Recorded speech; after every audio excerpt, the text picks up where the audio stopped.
What's up, FPL gaffers? Welcome back to my channel. First of all, I'd like to apologize. I am really sorry that I couldn't upload any videos. I said I would see you for the next video on Tuesday 2 weeks ago, but I did have some editing issues, so I couldn't upload any videos. It's been a busy week for me as well at work. Those of you who are cabin crew will know how difficult it is. Many of you who've sat on a flight will also know how tiring it is after sitting on a flight, coming back and then recording these videos. Of course, I'm not using it as an excuse, but I do apologize I left you hanging this game week, but I'm looking forward to not leaving you hanging ever again for this FPL season. Now, what a game week this has been. I would like to first of all thank everyone who have subscribed to this channel. I was 3 short of 200 subscribers, and when I asked for it, giving me those 3 subscribers, I am now 100 away from 300 subscribers. If you're new around here, enjoying this content, please hit that subscribe button, hit the like button, and I will take you through my FPL content for the season without missing a day. I promise to do that. Now, you will see me in my new Chelsea kit. It's not because I bought it, but this is the reason I play FPL. I did come third in my EasyJet League last season, so the top 3 get to choose the club shirt of the favorite club of the player, of the FPL manager basically, and EasyJet then buy the favorite club shirt for you and give it to you as a gift for coming in the top 3. A big up to the organizers for the EasyJet League. I really enjoyed this shirt. It was quick. They asked me all the details of the team shirt that I wanted, and it was delivered to me in time. Now, what a game week this has been. Let's get into the fun FPL stuff. This game week I have finished on 77 points all out, rank coming in close to the 1 million now. This is exactly where I want to be. Of course, like I said in all my previous videos, I'm not worried about the rank just yet, but it feels good to be here already. Before game week 15, we're almost there.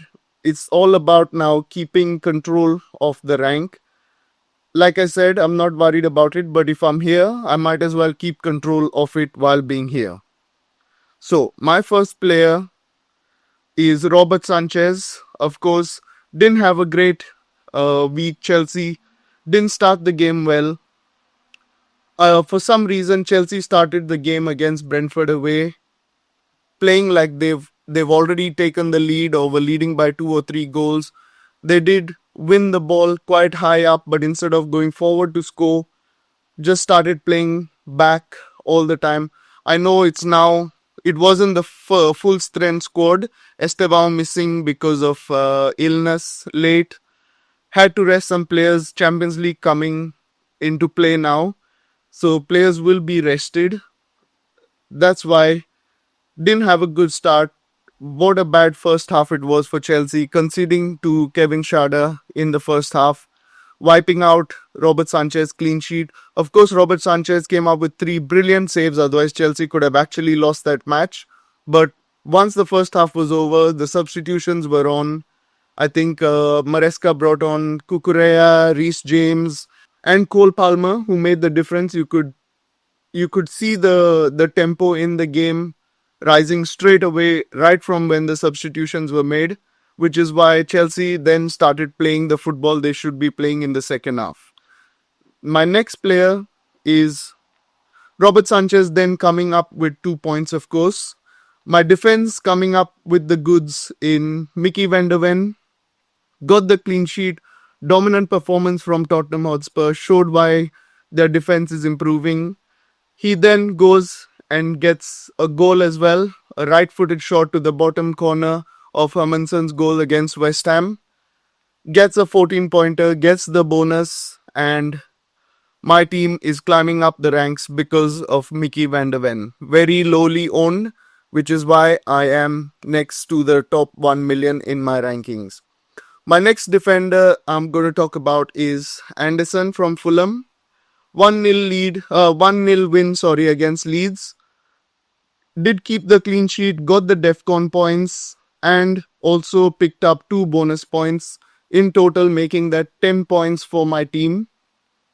Very happy with the decision to play Anderson, because of course Fulham, when they play, Anderson does pick up those DEFCON points playing in the middle of the park, so I'm very happy for putting him in that team. Gets the clean sheet, and my team again, very lowly owned Anderson, is getting my team up step by step, climbing up the ranks in FPL. Mark Gay is my next defender, comes up with just the clean sheet. Of course, any amount of returns I will take at this moment. Against Sunderland, expected Crystal Palace to win, but of course they have key injuries to their team, so does come up with a clean sheet. I'm happy with it, happy that I played Mark Gay. I did expect him though to score, especially because he scored before the international break, then scored for England in the World Cup qualifier against Serbia, but did not score against Sunderland, of course. He is a defender, can't expect too much from him, but does come up with the clean sheet points. Moving on to my midfield, Kieran Dewsbury-Hall, 0-0 draw against Aston Villa. Was a KG match from what I saw the highlights. Did pick up a yellow card as well, which is why that 1 point got wiped out. I can't say it is frustrating because for 5 mil, he is my enabler in this team. I can't be upset with him. Cheap midfielder. Whenever he gets me the returns, I can be happy. If not, can't complain much about him because he is at that 5 mil price. Next up is Bruno Fernandes. With Bruno Fernandes, disappointing match for Manchester United against their Manchester rivals in the Manchester derby. He did not unfortunately hit the DEFCON points. Usually Bruno Fernandes does also hit DEFCON points as a midfielder, but you can see how bad Manchester United played. I wouldn't say played badly, but defensively were not as great as they should have been. Lost 3-0. No DEFCON points for Bruno Fernandes. Is getting a bit to a point where I might think of getting him out of the team. I'm thinking of basically wildcarding by game week 6 or game week 7, where I might have him off the team. But there are a few good fixtures coming for Bruno Fernandes as well. I might look to keep him, I might look to sell him, but that all depends on what happens in the future. So I'm going to leave that for the future to make that decision. My next player is Antoine Semenyo. This is a player I made a last minute transfer on. I used my free transfer basically for the game week. I cut my losses on Brennan Johnson, got in Semenyo, 13 points from Antoine Semenyo, scores a penalty, gets an assist for Alex Scott's goal, and gets the bonus points as well. Very happy with this pick. If you do not have Antoine Semenyo, I highly suggest you get Antoine Semenyo in your team because Bournemouth's fixtures are getting better now. So Antoine Semenyo should be in your team. It has to be a must for Antoine Semenyo to be in your team. My next player is my captain, of course. I always fear going against this player. I always mention it in my videos. He has given me nightmares last season. I did finish in the top 100k. I could have finished in the top 50k. Only because I went against Salah, I did finish in the top 100k. Otherwise, if I had captained him like all of you smart managers did, I would finish in the top 50k as well. He comes up with a goal that is a last minute penalty. Hannibal handling the ball in the penalty area, very silly thing to do from a Frimpong cross. Salah steps up to take the penalty, slots it in, gets the goal, gets the points for minutes played.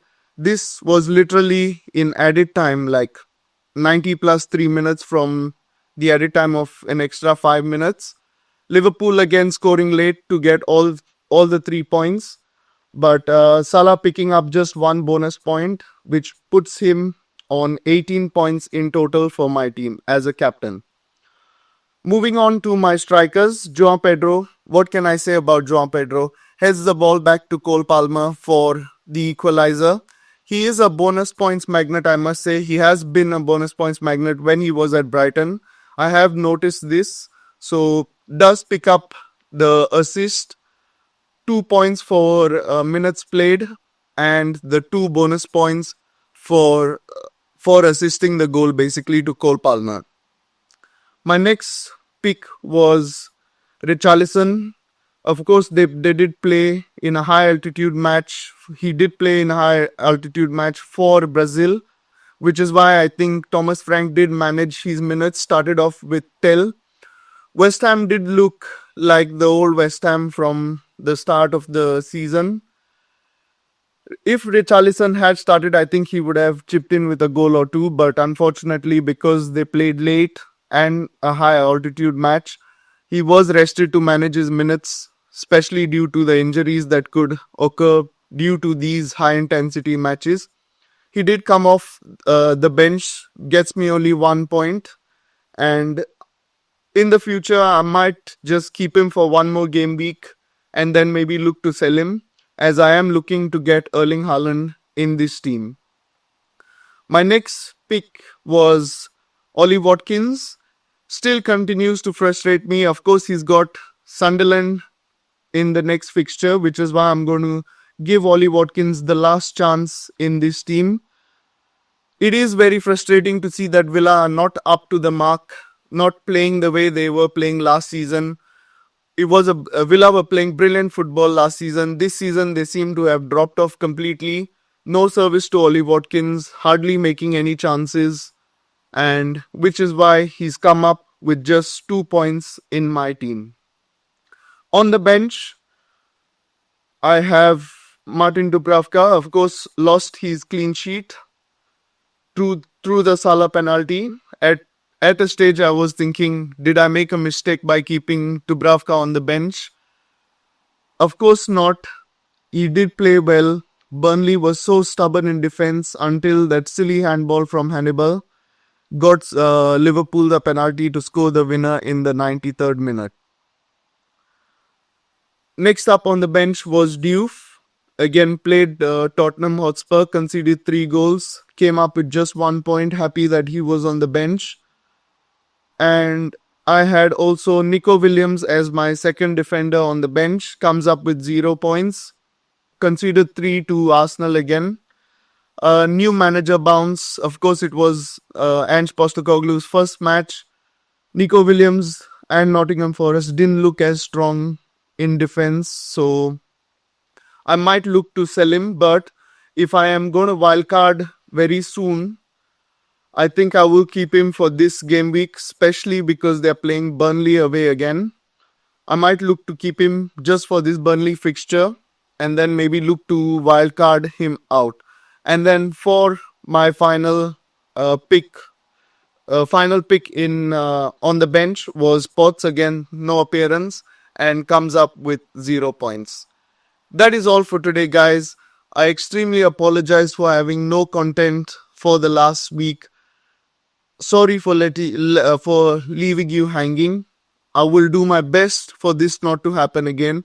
But if you've got so far, please hit that like button, hit that subscribe button, and share it to as many FPL gaffers as you can. We are climbing the rankings, and I hope to see you again tomorrow for another FPL video. Peace.